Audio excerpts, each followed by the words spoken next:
yun ba yun? Ito ang Boston's Drama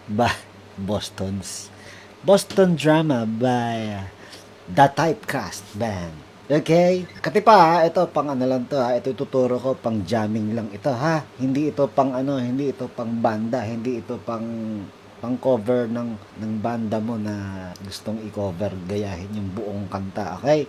Pang jamming lang ito. Hindi ko tuturo ang detalyadong nangyayari na ginagawa nila ha. Sarili kong arrangement ito para lang ma-jam mo, para lang mag-gitara mo. Okay, yung kanta Boston Drum. Let's go, paring Dan here. At ayun na nga, kung gusto mong may drum set yung una. Okay, intro. Ang intro ay ganire. Dalawang option pwede ko ibigay sa iyo. Ibig sabihin, ito yung unang option.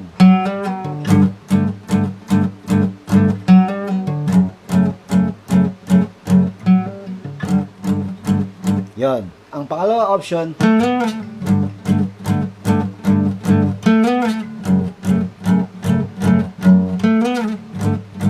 okay? Yung unang option muna. Yung unang option,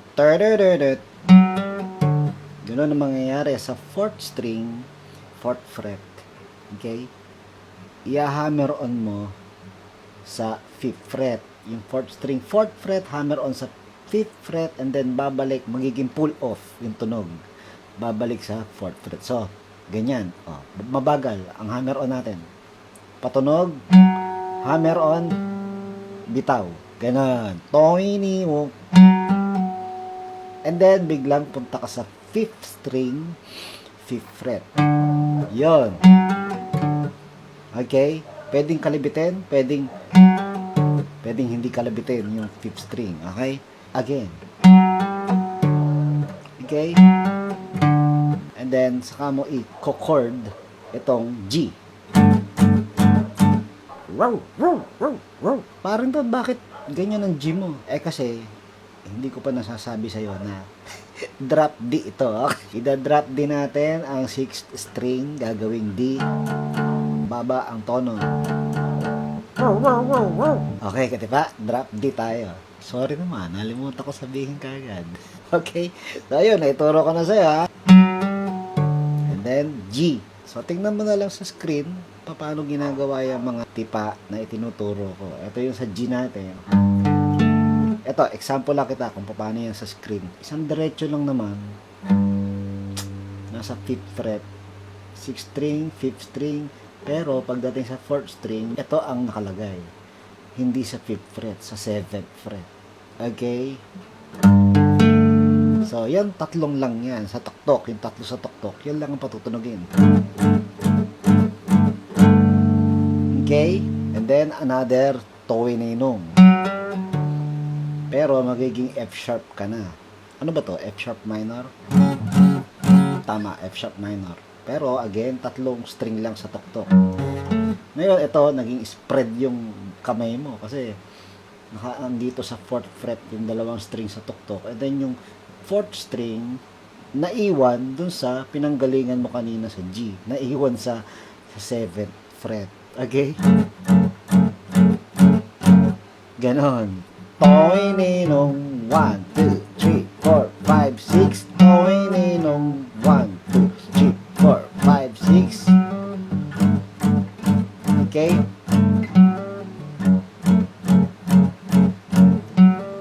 Ganon. So, yun ang intro. So, yung isang buong ganon, G and F sharp minor, pattern na yon sa intro. 4 na beses yun. Okay?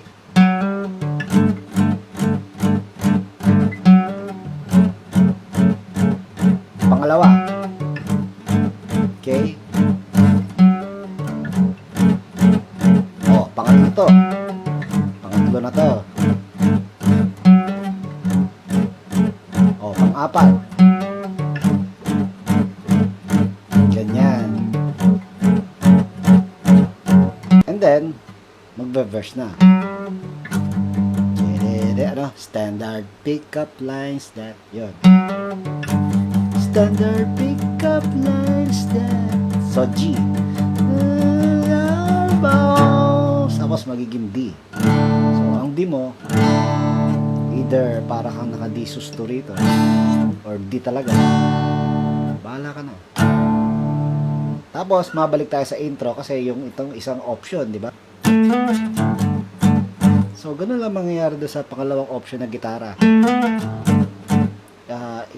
Ini-slide ko whole, di ba? Ito yung tipa sa G. So, pagka sa intro, 4th string sa 7, i-slide ko sa 9. Tapos, babalik din siya kagad sa pinanggalingan. So, ganun ang magiging second option na gitara kung gusto mong gawin ito. Ganyan.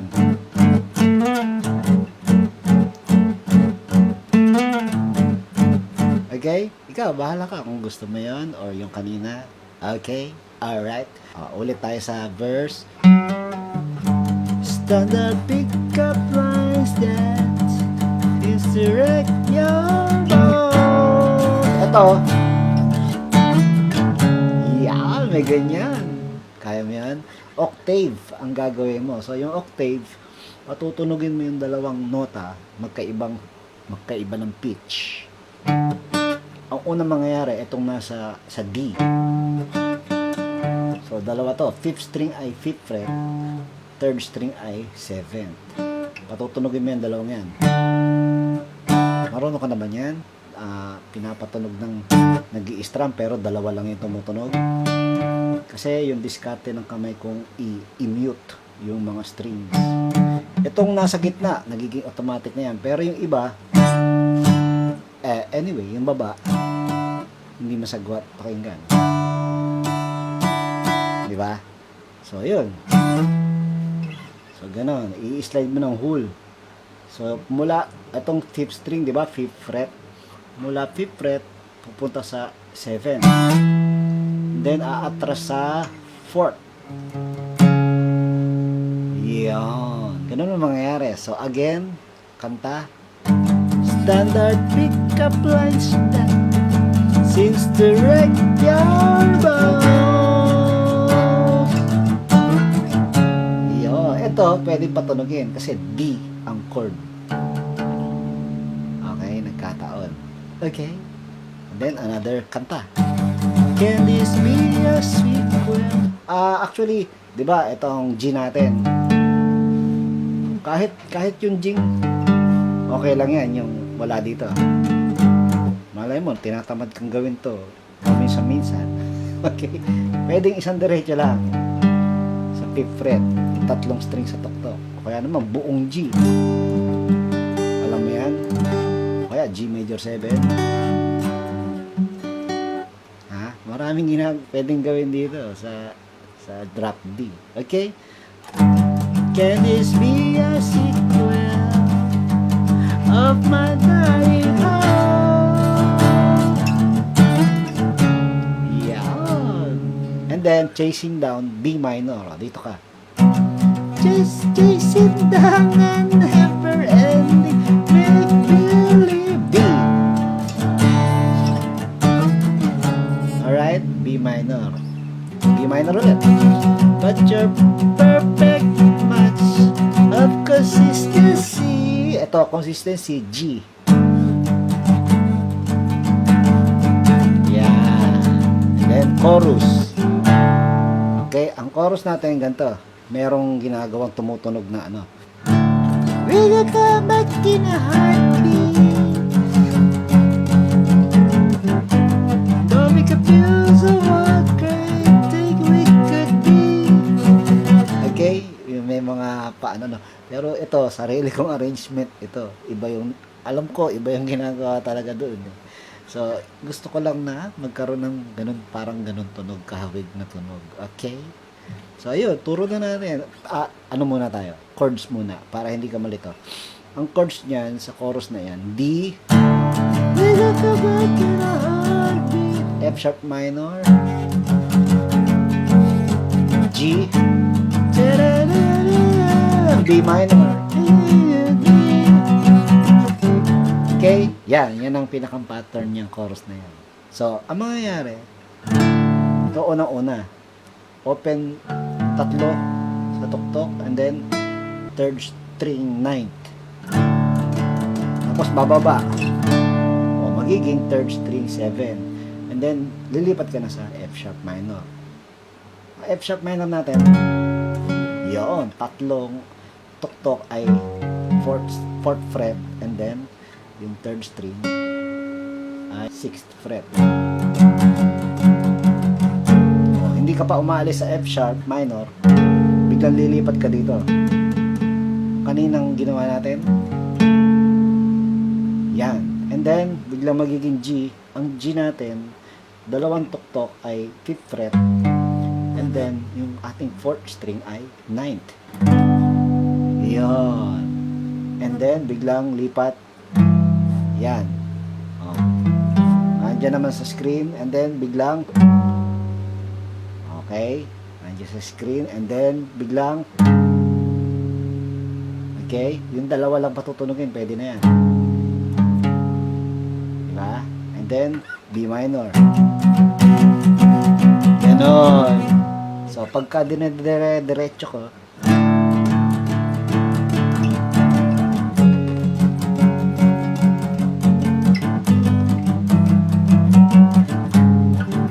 yun, di ba?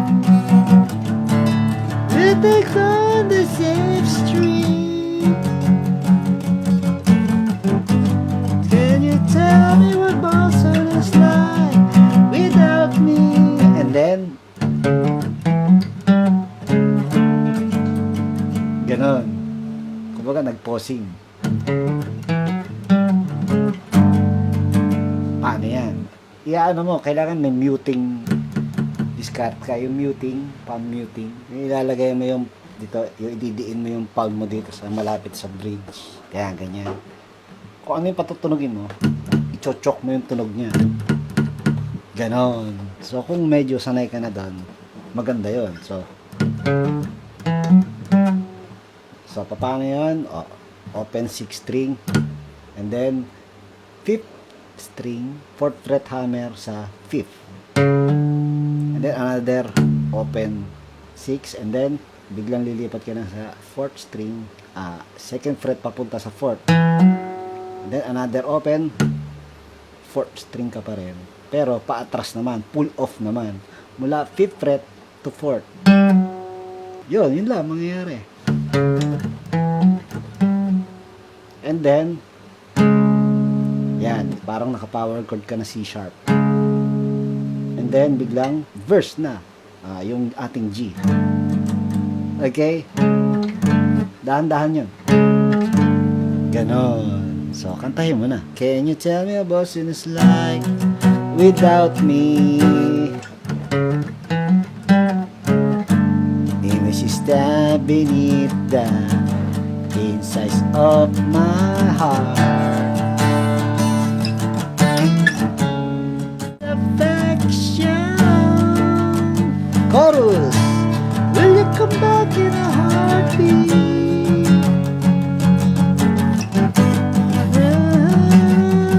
Ito, pinakang ano na to, yung wala nang kantahan to, di ba? Yan. E minor to.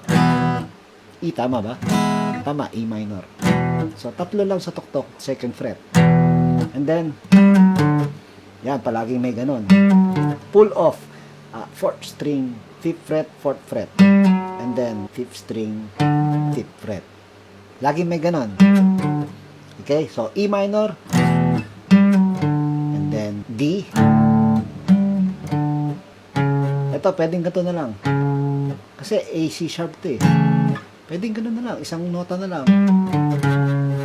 Okay, so ano to, 5th string, 4th fret. And then B minor, sunod. Okay, B minor. So power chord mo na lang. And then, isa pang ganun, and then,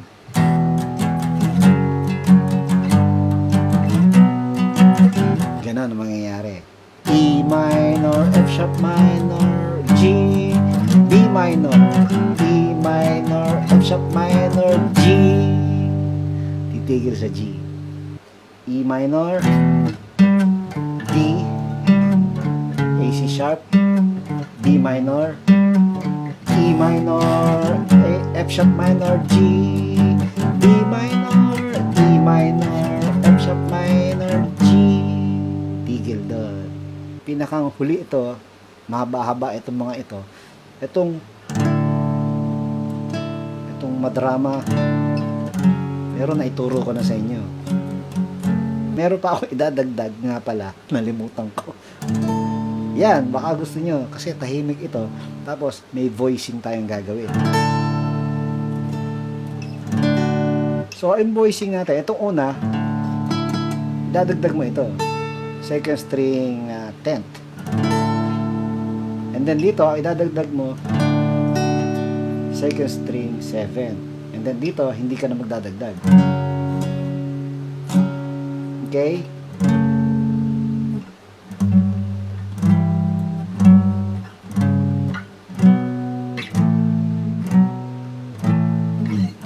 Yon, dagdag. Pag B minor mo, B minor, A, B minor, A. Gusto mo yan? May ganon? Di ba? Maganda?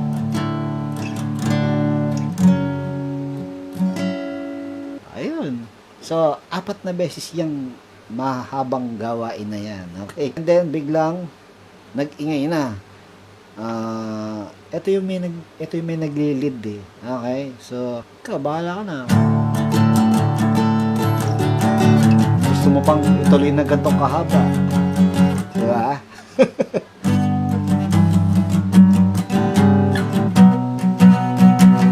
Ito, pwedeng steady mo na lang yung B minor pagka maingay na.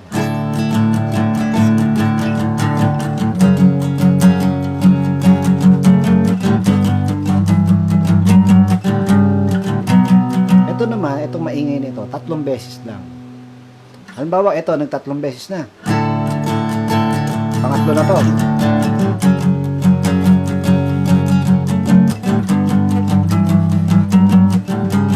One, and 2, and 3, and... Yan! Outro na. Nawala.